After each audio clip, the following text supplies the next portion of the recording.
ನಮಸ್ಕಾರ ಸ್ನೇಹಿತರೆ, ನಾನು ಅಶೋಕ್ ಕುಮಾರ್ ಶೀಲ್ವಂತ್. ನಿನ್ನೆ ಒಂದು ವಿಡಿಯೋ ಮಾಡಿದ್ದೆ ನಾನು. ಇದು ಎರಡನೇ ಭಾಗ. ಗ್ರಾಮ ಪಂಚಾಯತ್ ಮಟ್ಟದಲ್ಲಿ ಯಾವುದೇ ಒಂದು ಕಟ್ಟಡ ಕಟ್ಟಬೇಕಾದ್ರೆ ಮತ್ತು ಯಂತ್ರೋಪಕರಣ ಸ್ಥಾಪನೆ ಮಾಡಬೇಕಾದ್ರೆ ಕರ್ನಾಟಕ ಗ್ರಾಮ ಸ್ವರಾಜ್ ಮತ್ತು ಪಂಚಾಯತ್ ರಾಜ್ ಅಧಿನಿಯಮ 1993 ಸೆಕ್ಷನ್ 64 ಮತ್ತು 66 ಪ್ರಕಾರ ಕಡ್ಡಾಯವಾಗಿ ಗ್ರಾಮ ಪಂಚಾಯತಿ ಕಾರ್ಯಾಲಯದಿಂದ ಅನುಮತಿ ಪಡೆಯಬೇಕು.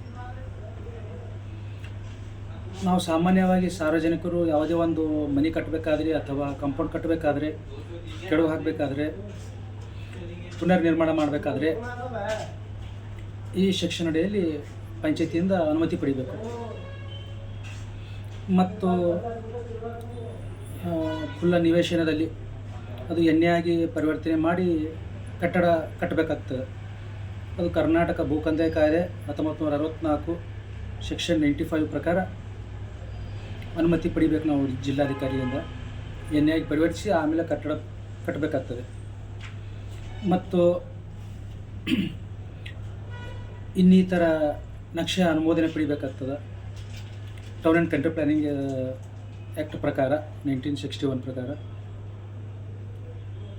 ಇವೆಲ್ಲ ಏನಾಗಿವೆ, ಕಲಬುರಗಿ ಜಿಲ್ಲೆಯಲ್ಲಿ ಎಷ್ಟು ಸಿಮೆಂಟ್ ಕಂಪ್ನಿಗಳಿವೆ, ಅದರಲ್ಲಿ ಮೀರಣ ಪಂಚಾಯತಿ ಚೆಟ್ಟಿನಾಡು ಕಂಪ್ನಿ ಬರ್ತದೆ. ಇಲ್ಲಿ ಛತ್ರಸಾಲ ಗ್ರಾಮ ಪಂಚಾಯತ್ ಅಂತ ಸಾಗರ್ ಸಿಮೆಂಟ್ ಕಂಪ್ನಿ ಬರ್ತದೆ. ಬೆಂಕಳ್ಳಿ ಮತ್ತು ಕೋಡ್ಲ ಅಂತ ಶ್ರೀ ಸಿಮೆಂಟ್ ಕಂಪ್ನಿ ಬರ್ತದೆ. ಚಿತ್ತಾಪುರ ತಾಲೂಕು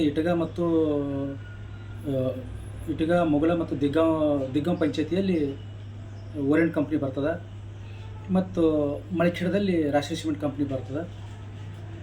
ಇನ್ನು ಇತರ ಪ್ರದೇಶದಲ್ಲಿ ಏನು ಪಟ್ಟಣ ಪಂಚಾಯತಿಯಲ್ಲಿ ಬರ್ತದೆ, ಅದು ಕರ್ನಾಟಕ ಪೌರ ಅಧಿನಿಯಮ ಪ್ರಕಾರ 1964 ಇರ್ಬೋದು, 64 ಪ್ರಕಾರ ಕಟ್ಟಡ ಪರವಾನಗಿ ಪಡಿಬೇಕಾಗುತ್ತೆ ಕಡ್ಡಾಯವಾಗಿ.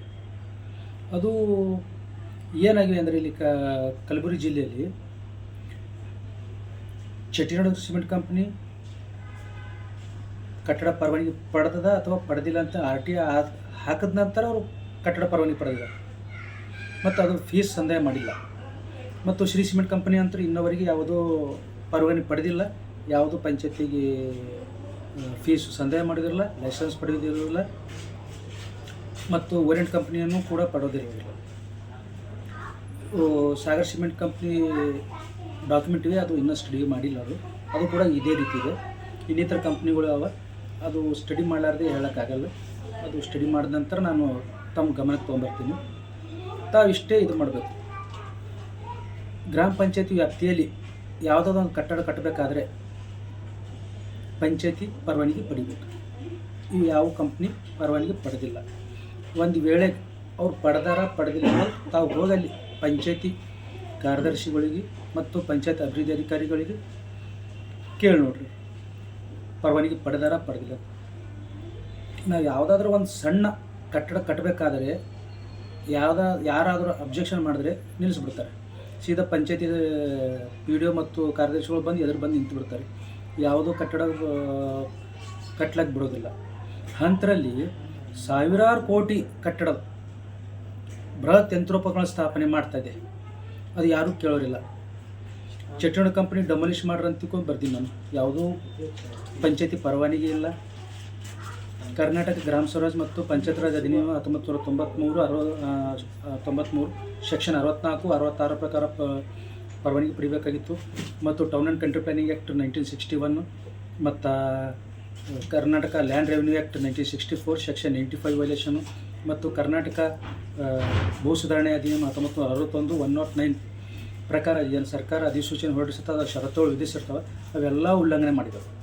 ಇವೆಲ್ಲ ಕಂಪ್ನಿಗಳು ಇಲ್ಲಿಗಲ್ ಅವು. ಈಗ ನಾನು ತಮ್ಮ ಗಮನಕ್ಕೆ ಏನು ತರಬಯಸ್ತೀನಿ ಅಂದರೆ, ಈ ಯಾವುದೂ ಇಂಥ ದೊಡ್ಡ ಕಂಪ್ನಿಗಳು ಮಳಿಖೇಡ್ ಪಂಚಾಯತಿ,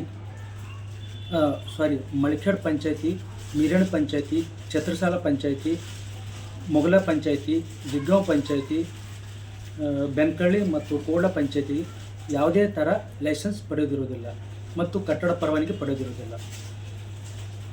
ಹೀಗಾಗಿ ಕಟ್ಟಡ ಪರವಾನಗಿ ಪಡಿಬೇಕಾದ್ರೆ ಫೀಸ್ ಸಂದಾಯ ಮಾಡಬೇಕು. ಫೀಸ್ ಸಂದಾಯ ಮಾಡಿದ್ರೆ ನೋಟಿಸ್ ಜಾರಿ ಆಗಬೇಕು. ನೋಟಿಸ್ ಜಾರಿ ಆದಮೇಲೆ ಮತ್ತು ಲೈಸೆನ್ಸ್ ಪಡಿಬೇಕು. ಈ ರೀತಿ ಇನ್ನಿತರ ದಾಖಲೆಗಳು ಪಡೆದು ಆ ನಂತರ ಇಂಥ ದೊಡ್ಡ ಕಂಪನಿಗಳು ಕಟ್ಟಡ ನಿರ್ಮಾಣ ಮತ್ತು ಯಂತ್ರೋಪಕರಣ ಸ್ಥಾಪನೆ ಮಾಡಬೇಕು. ಆದರೆ ಇದು ಯಾವುದೂ ಮಾಡಿಲ್ಲ.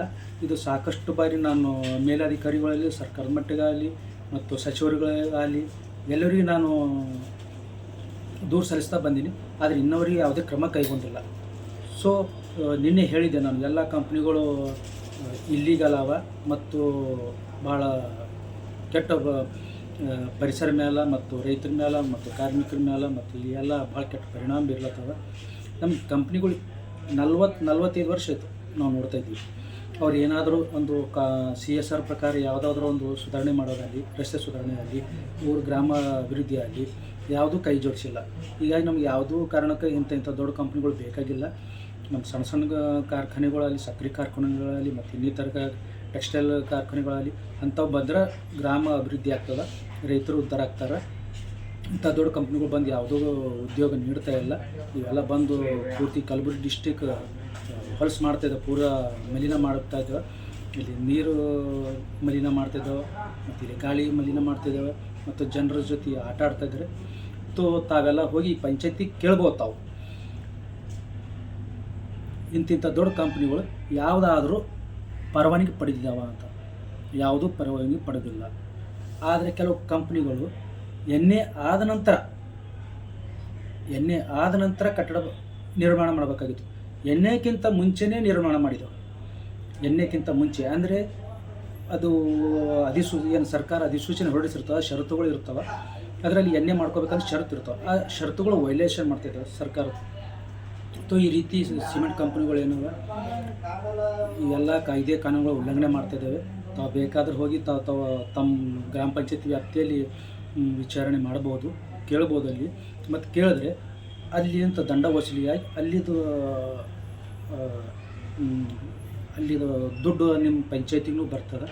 ತಾವು ಹೋಗಿ ಕೇಳ್ಬೋದು. ಇದರಲ್ಲಿ ಏನಾರ ಮತ್ತು ಇದು ನನ್ನ ಹತ್ರ ಇದ್ದು ಡಾಕ್ಯುಮೆಂಟ್ ಪ್ರಕಾರ ನಾನು ಮಾತಾಡ್ತಾ ಇದ್ದೀನಿ. ಅದು ಯಾವುದೋ ಪಂಚಾಯತಿ ಪರ್ಮಿಷನ್ ಇಲ್ಲ. ಮೊದಲ ಎಣ್ಣೆ ವೈಲೇಷನ್ ಇದೆ, 109 ವೈಲೇಷನ್ ಇದೆ ಮತ್ತು town and country planning act violation ಇದೆ ಮತ್ತು ಇದು ಕಾರ್ಖಾನೆ ಲೈಸೆನ್ಸ್ ಕೇವಲ ಲೈಸೆನ್ಸ್ ಅಲ್ಲಿ ವಿತೌಟ್ ಎಣ್ಣೆ ಕನ್ಸ್ಟ್ರಕ್ಷನ್ ಮಾಡಿದ್ದಾರೆ ಅಂದರೆ ಅದು ನಮ್ಗೆ ಸಂಬಂಧಪಟ್ಟಿಲ್ಲ ಅಂತ ಹೇಳ್ತಾರೆ ಕಾರ್ಖಾನೆ ಮತ್ತು ಬಯಲಾರಿ ಇಲಾಖೆಯವರು. ತಾವು ಪಂಚಾಯತಿ ಹೋಗಿ ವಿಚಾರಣೆ ಮಾಡಿರಿ. ಅಲ್ಲಿ ಈ ಯಾವುದೂ ಕಂಪ್ನಿಗಳು ಪರವಾನಗಿ ಪಡೆದಿಲ್ಲ. ಅದು ಒಂದು ವೇಳೆ ಕೇಳಿದ್ರಂದ್ರೆ ಅವ್ರಿಂದ ಕಂಪ್ನಿಯಿಂದ ತಾವು ವಸೂಲು ಮಾಡಬಹುದು. ತಮ್ಮ ಪಂಚಾಯತಿ ಆರ್ಥಿಕವಾಗಿ ಸದೃಢ ಆಗ್ತದೆ. ಅಲ್ಲಿಂದ ಅದು ಕಟ್ಟಡ ಪರವಾನಗಿ ಮತ್ತು ಅದಕ್ಕೇನು ಪ್ರೊಸೀಜರ್ ಇದೆ, ದಂಡ ವಸೂಲಿ, ಅದು ಮುಂದಿನ ಪ್ರೊಸೆಸ್ ಮಾಡಬಹುದು. ಇಷ್ಟು ಹೇಳಿ ನಂದು ವಿಡಿಯೋ ಮುಗಿಸ್ತೀನಿ. ಜೈ ಹಿಂದ್, ನಮೋ ಬುದ್ಧ, ಜೈ ಭೀಮ್.